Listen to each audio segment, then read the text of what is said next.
I try to talk to myself lately about something scary. In the last 20 years, we have watched big tech spend billions of dollars to hijack our attentions. They want us on their platforms, wasting time, scrolling for that dopamine hit. But the thing is, as parents, are we actually preparing our kids to fight this battle? I attended a webinar recently about executive functions, and actually it hit me hard. I would say, especially for parents like me, Asian parents, we have a special blind spot. We care so much about academic progress, we obsess over the grades. We tell our kids, I will handle the cooking, I will handle the cleaning, so you can just focus on studying. But that might not be a good idea. A reason is that by doing everything for them, we are neglecting their basic life capability. I have seen this happen. I remember my roommates in college. They were brilliant, really smart. But once they came to campus, and their parents were not there to control them, they crashed. They got addicted to video games. They have a high IQ, but very low executive functions. From my point of view, static knowledge is getting cheaper, but the ability to control your own behavior, that's becoming priceless. The webinar defines a category of executive function, but I feel it's too many, so I reorganized them to 4 specific skills we need to build for our kids, but also for ourselves. The first thing is inhibitions. The ability to stop chasing distractions.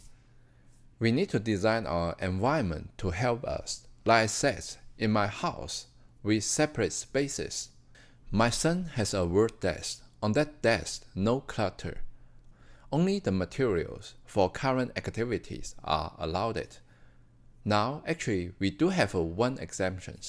He loves his stuffed turtles. He likes to carry it around. So I realized that's beneficial. It makes him feel safe. So I would say we should have flexibility there. But another thing is the dining table. That's definitely no phone room. For a while, my son tried to bring his comic books to the table, but we try to avoid that. The reason is that dining time is for connection. It's for communicating with your parents. And that applies to me too. If I'm scrolling on my phone at the dining table, how can I request my kids to do differently? Another thing is about workload management. Many of us have a scarcity mindset.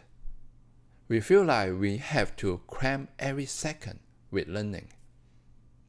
I see so many parents pushing academic learning, but from my point of view, lots of them are just memorization practice. I don't think those are that important anymore. I don't say learning isn't important. Physical science, art, and literature are still very important.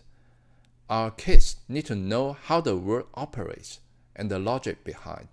But if you fill their schedule with memorization, you kill their curiosity. They need empty space to explore. The third one is about shiny object.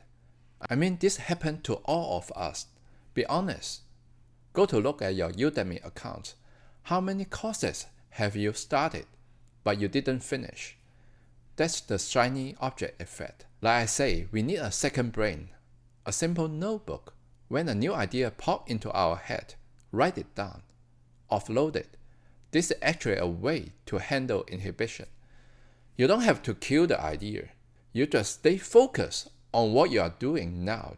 Your impulse to start new subject shall be evaluated at a separate time block with a bird's-eye view.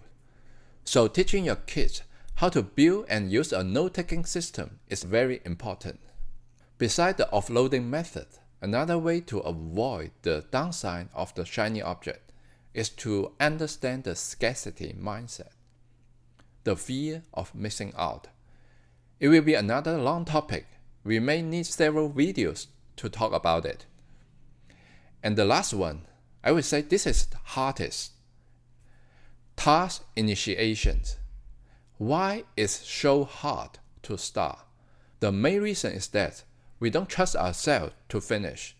We need to help them visualize. Ask them, what does the finished project look like? Maybe a Lego castle. Then help them break down the steps. Don't just say, build a castle. Say, let's sort the brick first. When they complete these small steps, they materialize their visions.